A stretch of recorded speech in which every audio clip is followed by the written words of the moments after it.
Tying run at the plate. The 1-2 pitch. Swing and a miss! The incredible turnaround by the New York Mets has taken them to their first National League Championship Series in 9 years.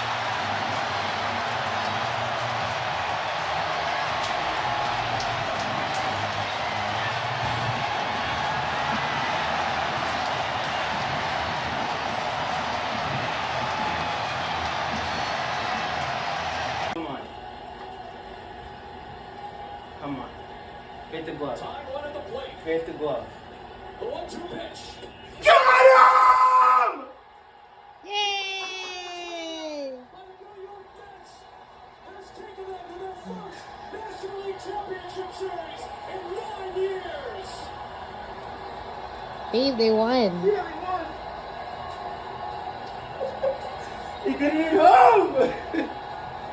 Haha, they sad.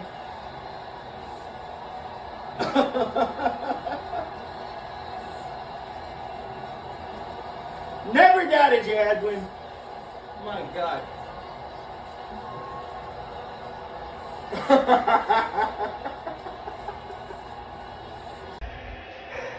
Mets are headed to the NLCS. Down to the field, Francisco. The way he said. Part 1 of 2. Welcome to the land of postseason legends. Your team is On to the NLCS. Let's go Mets. Mets therapy recap. Part 2 of 2. Full disclosure, a little behind the scenes. This is take 2 on part 2 of 2. Because the first time I tried to do this, this went everywhere. So I had my OMG shirt on and everything. I'm still sticky. I was up in the shower after this, but all that you did not need to know. But I'm leaving all this in. The Mets. The New York Mets? They're headed to the NLCS after a 3-1 series win and a 4-1 win in Game 4. Let's talk about the game, and then let's talk about the series, and let's talk about this run. The game, of course, it's Francisco Lindor. On a night where this team, oh my God, talk about Candelita. They went 3 of 15 with runners in scoring position. They left 10 men on base. This was a recipe against a different team that we'd be like, man, they had so many opportunities. And I even sent this out, I tweeted this out. Like, I really hope, I think I said this about the 7th inning. I said, I really hope not scoring there doesn't come back to hurt us. And then I put in parentheses, like, I could say this about 4 different innings. And that's the reality, is that they could have won this game by so many more. Partially missed opportunities by the offense. Partially, I just thought Ranger Suarez just dug deep and battled for this game. That curveball was getting strikeouts, which is what you need in those situations with guys on base. The Mets a little over-aggressive. Him battling with his best out pitch, and the whole lineup couldn't figure it out. So, you know, of course it's Francisco Lindor who eventually has the big hit. The MVP of this team, going to finish 2nd or 3rd in MVP. Who cares? Ohtani had a historic season. I've moved on. I personally prefer my MVPs to own a baseball glove, which we cannot prove that Ohtani still owns one because we didn't see it this year. But if Lindor wins a World Series or an NLCS MVP, I think he'll be perfectly fine with that. That's a reality. Wow. His story being rewritten in the city and by with this fan base as the hero Gotham deserves, and the one it always needs, continues to be legendary stuff. And there's, I'm not going to get emotional, but seeing him and his wife and his daughters take photos on the field, him talking about with Verducci after the game, that like he was so glad that his wife and daughter were there for that moment to see daddy do some cool things. I hope we all learned our lesson. He's untouchable from criticism for the rest of his life, because this run alone is more memories than really anybody's given us. You know, I love David. I grew up on the 06 Mets from my team. Go look up his numbers in that postseason. And like it's I don't say bad things about David, but it's the reality of the situation. And Lindor has just been nothing short of a legend. this run. But we actually don't even need to slander David Wright. We just praise Francisco Lindor. And we could praise Jose Quintana, who threw 5 innings and gave up 1 run tonight. Wasn't even earned. He gave up 2 hits in those 5 innings. He had to be perfect because the Mets weren't cashing in. I think Reed Garrett getting the next 2 batters, and then David Peterson. Talk about redemptive storylines. Him becoming this playoff weapon, gets the save in Game 3 against the Brewers, gets 3 innings of scoreless baseball in Game 1 of the series when Zach Wheeler's doing nothing but throwing up zeros on the other end. And then today, he becomes the Mets' most dependable reliever. Just flat out, the most dependable reliever. It's Andrew Miller type stuff. 2 1/3 innings, 2 hits, scoreless. Nobody bridges the gap to Diaz. And then it must be said, Edwin, my wife and I came out to Narco at our wedding. You had an unreal season 2 years ago, and this fan base was destroyed when you got hurt. You had a roller coaster year. You had moments of greatness. You had moments of adversity. And we're sticking with you. The correct move was to go with you in the 9th inning, and you got the job done. 101 to send the Phillies home. Let's not walk 2 guys the next time. Like a 1-2-3 inning would have been fine, especially for my blood pressure and my anxiety. So just for next time, if there's a next time in the NLCS, you're trying to close out a big inning, and you're trying to avoid going to the top of the Padres or the Dodgers order, do that. Avoid it. Especially if you're facing 6, 7, 8, get through those 3 and not walk 2 to make sure 1 gets up, because that's like Shohei Ohtani or I believe Fernando Tatis on the other end. So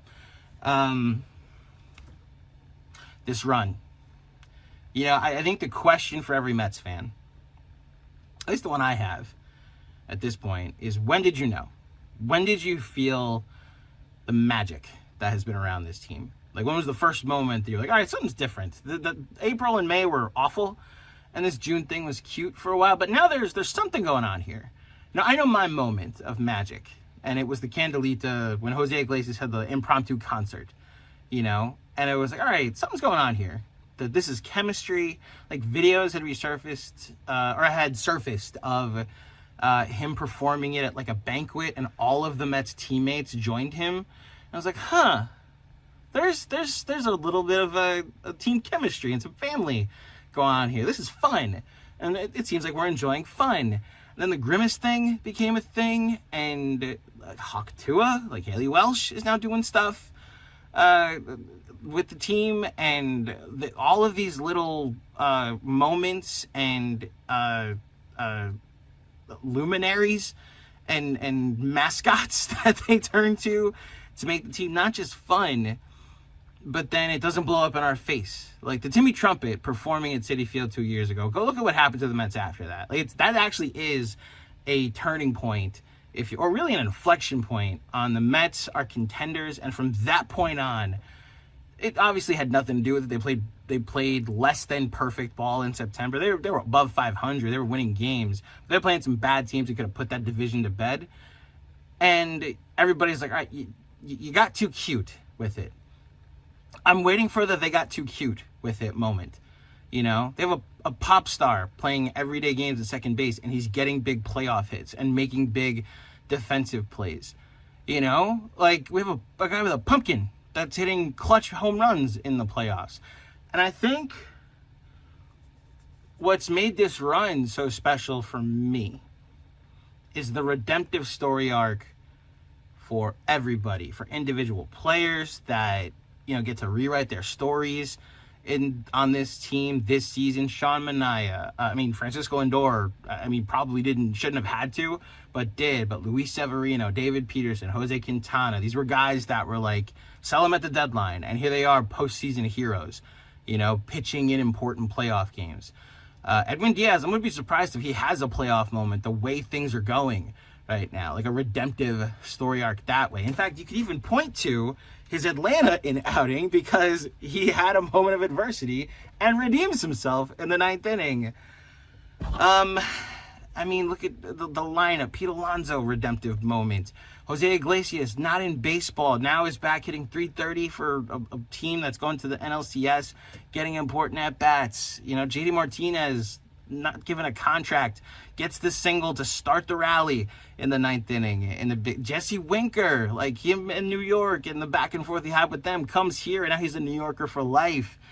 I just, even the culture, like who they're beating, like getting through Atlanta, getting through Philly. As Mets fans of my age, we remember what those mid-2000s battles against Phillies were and how we lost 2 of them. This is redemption for that. And don't think I haven't thought about what could happen in the World Series, what that could be redemption for. But I'm not there yet. I want to enjoy the NLCS. I want to enjoy getting to this point. But that's what the story has been. Steve Cohen, the redemptive culture of like every horrible story you heard about the Wilpons, right? And he's got block parties and concerts and just a party atmosphere at Citi Field before and after the game. It is like the place to be. Like he's taking pictures with people before games at this point. And like Matt Harvey is around the Mets right now. A guy whose career went off the rails because of some personal issues and some health issues. And he's getting a front row seat for this ride. You know, Carlos Beltran's on the field tonight for a big Mets moment. Guy who was fired by the team for something he didn't do with the team. And let's just not forget how poorly he was treated in New York when he was here because of one at-bat. You know, it's not lost on me that, like, Adam Wainwright was in the booth tonight as the Mets triumphed in a big playoff game at home. There's something magical going on. Whoever coined it, the magical Mets, as an addition to the miracle Mets, bravo to you. And bravo to this team. And as we close out this therapy session, they don't play again until Sunday. So your only mission, Mets fans, is to enjoy this. Enjoy these next 3 days. Because they've accomplished more than we ever expected, but not what they expected. They can go ahead and look ahead to the NLCS. And as Lindor said in his presser tonight, I want to win it all. And you can look ahead to that. And I believe in you and this team. You're going to keep the pedal to the metal and potentially even get there.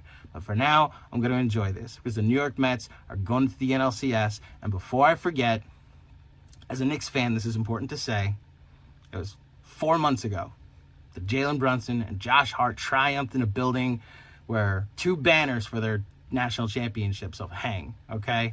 New York beat Philly then, New York beat Philly now. You can't spell Philly without back-to-back L's. Let's go Mets.